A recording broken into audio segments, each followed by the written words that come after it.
Hello guys, Hustlers in South Africa World Test Championship Finals Day 3 Session 3 review. நான் session 2 ரிவ்யூவில் சொல்லியிருப்பேன். South Africa அணி வந்து எந்த விக்கெட் விழாமல் கொஞ்சம் டீசெண்டாக ரன் அடித்தாலே போதும். தேர்ட் செஷன் பொறுத்த வரைக்கும் 4th டேயில் பார்த்து பண்ணிக்கலாம் அப்படின்ற மாதிரி சொல்லியிருப்பேன். ஆனால் சவுத் ஆஃப்ரிக்கா அனதர் பிளான் மாதிரி தேர்ட் செஷன் வந்து உரிச்சு எடுத்துட்டாங்க. ஆஸ்திரேலியா பவுலர்ஸ் வந்து என்னென்னமோ ட்ரை பண்ணி பார்க்குறாங்க. பேட் கமிங்ஸ் ஃபீல்ட் செட்டப்லாம் மாற்றி அப்படி டிஃப்ரெண்ட்டாக செட் பண்ணி பார்க்குறாரு. ஆனால் விக்கெட் எதுவும் கொடுக்காம 120 ரன் தேர்ட் செஷன் மட்டும் 120 ரன் விளாசிருக்காங்க சவுத் ஆஃப்ரிக்கா பேட்டர்ஸ் மார்க்ரம் மற்றும் பவ்வா. அதில் மார்க்ரம் ஸ்டாண்டர்ட் டெலிவர் பண்ணியிருக்காரு 102 ரன். ஃபைனல்ஸுக்கு தேவையான ரன்னை வந்து மார்க்ரம் வந்து நிதானமாக தூக்கி சொருவிருக்காரு தாங்க சொல்லணும்.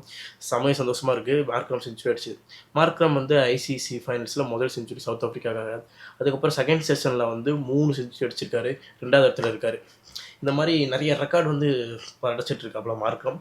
T20 இருக்கட்டும், ஓடியாக இருக்கட்டும், டெஸ்ட்டாக இருக்கட்டும், எல்லாத்துக்குமே செம்மையாக கலக்கிறாரு. இன்னும் 69 ரன் தான் தேவை சவுத் ஆஃப்ரிக்கா ஹிஸ்ட்ரி கிரியேட் பண்ண. பவுமா தலைமையில் சவுத் ஆஃப்ரிக்கா ரொம்ப வருஷம் கழிச்சு ஐசிசி ட்ராஃபி அடிக்க போகுது. ரீசெண்ட் டைம்ஸில் வந்து செமிஃபைனல்ஸ் வருவாங்க, ஃபைனல்ஸ் வருவாங்க, சோக்காய் வெளியிட்டே இருப்பாங்க. ஆனால் இந்த வாட்டி பவுமா கேப்டன்சியில் அதெல்லாம் நடக்காதுப்பா. பவுமா கேப்டன்சி எடுத்ததுக்கப்புறம் ஒரு டெஸ்ட் மேட்ச் கூட தோக்கவே இல்லை. ஃபைனல்ஸும் ஜெயிக்க போகிறாங்க. செமையாக இருக்குது. பவுமா நீ ஹிஸ்ட்ரி கிரியேட் பண்ணுமா?